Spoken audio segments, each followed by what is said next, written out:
विकल्प बहुत मिलेंगे मार्ग भटकाने के लिए, लेकिन संकल्प एक ही काफी है मंजिल तक जाने के लिए। जी हाँ दोस्तों, नमस्कार। मैं डॉक्टर मुकेश एक बार फिर से आप सभी दर्शकों का हार्दिक अभिनंदन करता हूं आपके चैनल एस्ट्रो नक्षत्र 27 पर। और दोस्तों, आज मैं आपके सामने उपस्थित हुआ हूं आप मीन राशि के जातकों के लिए जून महीने का मार्गदर्शन और भविष्य फल को लेकर। आज मैं बात करूंगा जून के महीने की ग्रहीय व्यवस्थाओं की और गोचर की, और उन ग्रहीय व्यवस्थाओं के कारण, गोचर के कारण आपकी जिंदगी पर उसका क्या प्रभाव पड़ने वाला है, आप कितने कामयाब होंगे, कितना पैसा कमाएंगे, हेल्थ इत्यादि कैसी रहने वाली है इस महीने। आइए चर्चा करते हैं। दोस्तों, सबसे पहले समझते हैं ग्रहीय स्थिति को। सबसे पहले आपके लाभ के भाव के स्वामी होते हुए और विदेश भाव के स्वामी होते हुए एकादश और द्वादश यानी कि शनिदेव अभी आपकी जन्म चंद्रमा पर गोचर कर रहे हैं, जिसे शिखर की 7.5 कहते हैं। लग्न के अनुसार यदि शनिदेव आपकी पत्रिका में शुभ हैं तो 7.5 में कभी कभी रंक भी राजा बन जाता है, तो कोई चिंता की आवश्यकता नहीं है। वहीं कुंडली में कुछ शनिदेव की स्थितियां थोड़ी सी कमजोर है, अशुभ है, तो इसके हजारों उपाय हैं। तो चिंता करने की बजाय उपायों पर ध्यान देना चाहिए, जिससे कि आपकी सफलता रुके नहीं। 7.5 में चाहे शनिदेव आपकी परीक्षा लें या ना लें, यह तो आपके कर्मों का ही फेर है। लेकिन एक बात तय होती है कि चूंकि शनिदेव का गोचर आपकी जन्म चंद्रमा पर होता है, तो एक तनाव की अनुभूति होती है, प्रेशर कहीं ना कहीं मन मस्तिष्क पे हावी होता है। तो एक अच्छी जीवन शैली अपनाएं, मेडिटेशन करें, तनाव को हावी ना होने दें। यह पहली रेमेडी है। जन्म चंद्रमा से दूसरे भाव में अभी शुक्रदेव आए हैं, और शुक्रदेव जो आपके तीसरे और 8वें भाव के स्वामी होते हैं, धन के भाव में आ गए। तो अष्टम भाव छिपा हुआ भाव है, गुप्त भाव है। तीसरा भाव है निर्णय की क्षमता, छोटे भाई बहनों का भाव। शुक्रदेव आ गए धन के भाव में, तो धन लाभ के योग बनाएंगे, अचानक धन लाभ के योग बनाएंगे। साथ ही छोटे भाई बहनों के लिए भी यह गोचर फायदेमंद है। वहीं धन लाभ के लिए अगर आप कुछ योजनाएं बनाते हैं और उस पर इंप्लीमेंट करते हैं, डिसीजन लेते हैं, तो चूंकि तीसरे भाव के स्वामी हैं, जो कि तीसरा भाव क्या है, निर्णय। दोस्तों देखिए, एक बात बताना चाहूंगा कि हर व्यक्ति में क्षमता होती है, लेकिन हर व्यक्ति सफल नहीं हो पाता। क्यों? लैक ऑफ डिसीजन, और निर्णय नहीं ले पाता कि मुझे ये करना है या नहीं करना है। और कभी कभी वो करता भी है तो गलत निर्णय लेता है। तो सफलता का जो मूल मंत्र है कि आपका निर्णय सही होना चाहिए। अदरवाइज क्षमता रहते हुए भी आप कहीं ना कहीं स्ट्रगल करते नजर आते हैं लाइफ में। दोस्तों, वहीं आपके तीसरे भाव में अभी सूर्य और बुध का बुध आदित्य योग बना हुआ है, जिसके कारण आपकी मानसिक प्रखरता बनी हुई है।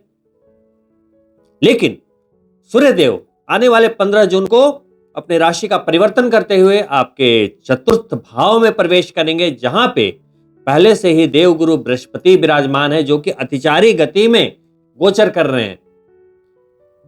वैसे तो देवगुरु बृहस्पति का गोचर एक राशि में 1 साल और 1 महीने का होता है, यानी कि 12+1 13 महीने।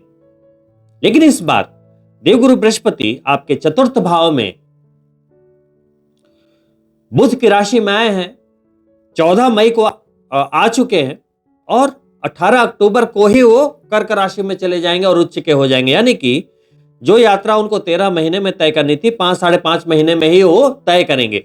तो बहुत तेजी से उस भाव से निकलेंगे, चतुर्थ भाव से निकलेंगे। तो इसको कहते हैं अतिचारी होना, यानी कि उसके प्रभाव में वृद्धि होना। तो उसके रिजल्ट्स भी आपको जल्दी जल्दी मिलेंगे। कहां बैठे हैं? चतुर्थ भाव में बैठे हैं, प्रॉपर्टी का भाव है। तो आप कोई नई प्रॉपर्टी लेने का सोच रहे हैं, कुछ योजनाएं बना रहे हैं, तो ये वक्त शानदार है। 9 और 12 धनु और मीन राशि देवगुरु बृहस्पति की राशियां हैं। आप देवगुरु बृहस्पति की राशि के जातक हैं, मीन राशि के जातक हैं। तो मीन राशि यानी कि हेल्थ के भाव के स्वामी होकर चतुर्थ भाव में बैठे हैं, और करियर वाले भाव के स्वामी होकर चतुर्थ भाव में बैठे हैं, और वहां से दृष्टि भी दे रहे हैं धनु राशि को, करियर को। तो करियर में मजबूती रहेगी, आपका वहां भाग्य साथ देता रहेगा, क्योंकि देवगुरु बृहस्पति खुद ही भाग्य है। और देवगुरु बृहस्पति आपको देते हैं ग्रोथ। देवगुरु बृहस्पति ग्रोथ का दूसरा नाम है। ऊपर से अतिचारी है, तो करियर फ्रंट पे शानदार सफलताएं मिलने के योगायोग। सूर्यदेव के गोचर के लिहाज से पिछले महीने की स्थितियां थोड़ी सी अनुकूल नहीं थी, थोड़ा दबाव बना हुआ था आपके करियर पे, आपके एडमिनिस्ट्रेशन के द्वारा। कारण क्या था कि शनिदेव की तीसरी दृष्टि सूर्यदेव पर जा रही थी। शनिदेव बैठे हैं प्रथम भाव में और सूर्यदेव तीसरे भाव में गोचर कर रहे थे। लेकिन अभी 15 जून तक ये स्थितियां बनी हुई हैं, लेकिन 15 जून के बाद आपको काफी चीजों में बदलाव होता महसूस होगा। दोस्तों, वहीं आपके चतुर्थ भाव के स्वामी और 7वें भाव के स्वामी, चतुर्थ भाव सुख का, 7वां भाव वैवाहिक जीवन और बिजनेस का, उन दोनों के स्वामी होते हुए बुध देव अभी आपके तीसरे भाव में गोचर कर रहे हैं। जून के महीने में उनके 2 गोचर हैं। 6 जून को वो आपके चतुर्थ भाव में आ जाएंगे, जहां पर देवगुरु बृहस्पति हैं, और वहां पे 22 जून तक रहेंगे, और 22 जून को राशि का परिवर्तन करते हुए पंचम भाव में चले जाएंगे। तो जून के महीने में बुध के 2 परिवर्तन हैं। बेनिफिट क्या है? जब वो चतुर्थ भाव में आएंगे तो देवगुरु बृहस्पति जो है बुध की राशि में ही है, और बुध देव जब चतुर्थ भाव में आएंगे तो अपनी ही राशि में आ जाएंगे। तो देवगुरु बृहस्पति के डिस्पोजिटर हो गए ना बुध, उनकी राशि में, तो उन्हें बल मिलेगा। उनकी अतिचारी गति तो चल ही रही है, उन्हें बल मिलेगा, और उनके रिजल्ट्स आपको और खुल के मिलेंगे। वहीं आप मीन राशि के जातकों के लिए 7 जून को एक महत्वपूर्ण परिवर्तन होने वाला है, जो आपके भाग्य से तो जुड़ा ही हुआ है, आपकी आर्थिक स्थिति से भी उसका ताल्लुक है। जी हां दोस्तों, काफी लंबे समय से मंगल देव जो आपके धनेश होते हैं, लिक्विडिटी के स्वामी, वो नीच के चल रहे थे कर्क राशि में। अब वो अपनी स्थिति का परिवर्तन करते हुए 7 जून को सिंह राशि में चले जाएंगे, यानी कि आपकी जन्म चंद्रमा मीन से 6ठे भाव में। 6ठे भाव में मंगल का गोचर बहुत ही शानदार माना जाता है, और वहां जाते ही केतु के साथ उनकी युति होगी। इसे डबल मंगल का योग कहते हैं। केतु को भी, केतु सब मंगल, मंगल सब केतु बोला गया है ना, डबल मंगल का योग बनेगा। ऐसे तो अभी नीच राशि से निकले थे, अपनी अगली राशि में गए हैं, तो अचानक से तो किसी भी ग्रह में बल नहीं आता, स्टेप बाय स्टेप ही तो आएगा। लेकिन यहां स्थिति दूसरी है। मंगल जैसे ही केतु के भाव में जाएंगे, 6ठे भाव में जाएंगे, अचानक से उसमें बल की वृद्धि हो जाएगी, क्योंकि केतु मंगल के प्रभाव को 5 गुना बढ़ा देगा। और मंगल जो कमजोर थे, लिक्विडिटी के स्वामी थे। अब लिक्विडिटी वाले भाव के स्वामी जब कमजोर होते हैं, तो जो आपका जमा किया हुआ धन है, बैंक अकाउंट में जो आपने पैसे सेविंग अकाउंट्स में जमा कर रखे हैं, वो निकलने लगते हैं, खर्चे ज्यादा हो जाते हैं। तो ये स्थिति जब बनेगी, मंगल जब 6ठे भाव में आएंगे, तो फिर वो चीजें बैलेंस्ड होंगी, लिक्विडिटी फिर से थोड़ी बढ़नी शुरू होगी। साथ ही 6ठे भाव में मंगल और केतु जैसे क्रूर ग्रहों के रहने के कारण रोग हो या शत्रु हो या कर्जे हो, या तो जिंदगी से जुड़ा कोई भी स्ट्रगल है, वहां से आप बाहर निकलने में कामयाब होंगे। क्योंकि जब क्रूर ग्रह 6ठे भाव में होते हैं, तो जैसे कोई राक्षस है, उसे अगर आप जंगल में छोड़ दो तो वो बड़ा कंफर्टेबल होता है और उसके सामने कोई टिक भी नहीं पाता। वैसा ही है, एक तो मंगल खुद ही फायर एलिमेंट और केतु दोनों की युति छठे भाव में, मजेदार युति। कि आप मीन राशि के जातकों के लिए इस साढ़े साथी में एक बहुत ही बड़ी हेल्प के रूप में ये इस गोचर को आप देख सकते हैं। मंगल के छठे भाव में जाते ही आप भाग्य के बहुत ही धनी हो जाएंगे।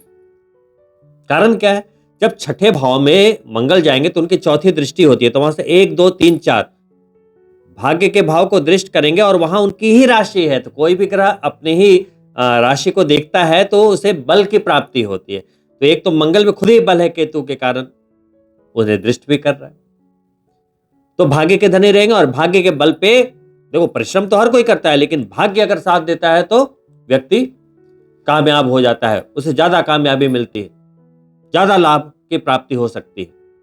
दोस्तों, बात हो गई शनि की, बात हो गई देवगुरु बृहस्पति की, मंगल की, बुध के गोचर की, सूर्य के गोचर की। अब बीते 18 मई को एक बहुत ही महत्वपूर्ण गोचर हो चुका है जो इस साढ़े साथी में आपके लिए बहुत ही महत्वपूर्ण था। राहु जो कि कुंभ राशि में आपके 12वें भाव में गए हैं, और राहु क्या है, विदेशी ग्रह, और 12वां भाव क्या है, विदेश का भाव, और राशि कौन सी है, कुंभ। तो विदेश के भाव में राहु खुद ही दिग्बली है और वहां कुंभ राशि में चले गए। तो कुंभ राशि में राहु को बहुत ही अच्छा माना गया है, उसका की प्लैनेट है, कारक ग्रह, बहुत अच्छे रिजल्ट देते हैं। तो जितने भी मीन राशि के जातक विदेश में रहते हैं या मल्टीनेशनल कंपनी से जुड़े हैं, कोई भी विदेशी कनेक्शन है, तो वहां से आपको प्रचुर लाभ की प्राप्ति होगी, विदेश जाने के योगायोग निर्मित होंगे। वहीं उनके शम सप्तक रहने वाले केतु जो कि मंगल के साथ, जिसका अभी मैंने ब्यौरा दिया, छठे भाव में होने के कारण वो आपके दुश्मनों पर नकेल लगा कर रखेंगे। लेकिन एक सावधानी आपको रखनी पड़ेगी, चाहे कोई रोग हो या तो कोई शत्रु हो, इन दोनों पर थोड़ी निगाह रखनी पड़ेगी। क्यों? केतु जिस भाव में जाता है वहां के कारकों को छिपाता है। तो कोई शत्रु है तो आपको दिखेगा नहीं, अप्रत्यक्ष रहेगा, लेकिन वो आपसे शत्रुता कर सकता है, तो निगाह रखें। वहीं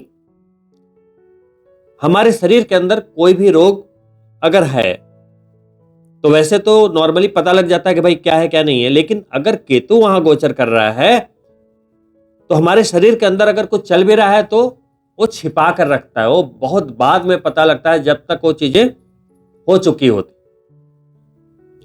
तो अगर कोई भी मेडिकल कंडीशन आपकी है तो अपने आप को ट्रैक करते रहें, डॉक्टरी सलाह लेते रहें, बॉडी चेकअप कराते रहें, क्योंकि ये गोचर अगले 1.5 वर्षों तक रहने वाला है राहु और केतु का। और साढ़े साथी में भी आप अभी 2.5 वर्ष शिखर के साढ़े साथी में रहने वाले हैं, तो सावधानी तो आवश्यक होती है। साढ़े साथी में चीजें चलती रहेंगी, सब कुछ बढ़िया रहेगा अगर आपने मन स्थिति को संभाला हुआ है, आपको रिजल्ट्स मिलते रहेंगे। लेकिन एक बात है कि आपको सावधानी के साथ ही चलना है, भगवान के साथ चलें, पूजा पाठ भक्ति करते रहें, श्री कृष्ण भगवान की विशेष पूजा करें, शनिदेव की पूजा करते रहें, हनुमान जी की विशेष पूजा करते रहें, समय कटता चला जाएगा, कोई भी मुश्किल नहीं होगी।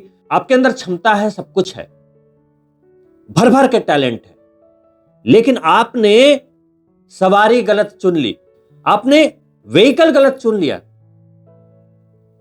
फॉर एग्जाम्पल, आपको नौकरी की बहुत जरूरत थी, पैसे की बहुत जरूरत थी, आपने कोई जॉब ज्वाइन कर लिया या कोई छोटा सा बिजनेस स्टार्ट कर लिया, है ना। उस समय आपको बहुत ज्यादा संघर्ष करने का मन नहीं था, तो ये ऐसा हो गया कि आपने एक साइकिल की सवारी कर ली। उसी समय आपके साथ एक और कलीग था, मान लो आपसे कम समझदार था, लेकिन उन्होंने थोड़ा इंतजार किया, थोड़ा रुके, सोचा समझा, बढ़िया डिसीजन लिया और उन्होंने अपनी सवारी के लिए कार को चुन लिया। अब आप कितनी भी तेजी से पैडल मार रहे हो, पसीने पसीने हो रहे हो, तरबतर हो रहे हो, आपको लग भी रहा है कि बहुत स्पीड में आप जा रहे हो। साइकिल भी अपनी पूरी रफ्तार से चल रही है, अपने जितनी उनकी कैपेसिटी है उस रफ्तार से चल रही है। आपकी भी जितनी कैपेसिटी है आप उसको बल दे रहे हैं। लेकिन जिसने सही सवारी चुनी कार, वो एसी चलाकर मस्ती में गाने सुनते हुए थोड़ी सी रेस देगा तो आपसे मीलों दूर निकल जाएगा। ऐसा नहीं कि उसका टैलेंट बहुत ज्यादा हो, आपसे मान लो बेकार बंदा था लेकिन आपसे आगे निकल गया। कैसे? डिसीजन। तो यही देवगुरु बृहस्पति आपको डिसीजन दे रहे हैं। दोस्तों, एक तो देवगुरु बृहस्पति अतिचारी, क्या दिमाग चलेगा। इन्हीं शुभकामनाओं के साथ कि आप सभी मीन राशि के जातकों के लिए ये जून का महीना शानदार साबित हो, मैं आपसे अनुमति चाहूंगा। और अंत में आपसे अनुरोध है कि यदि आप मेरे चैनल को पहली बार देख रहे हैं तो सब्सक्राइब करना ना भूलें, साथ ही बेल बटन जरूर ऑन कर ले ताकि आने वाले वीडियो के नोटिफिकेशन प्राप्त हो। साथ ही वीडियो पसंद आई हो तो लाइक करें और अपने मित्रों के लिए शेयर भी अवश्य करें। बहुत ही जल्द मिलता हूं दूसरी वीडियो में, तब तक के लिए नमस्कार मित्रों।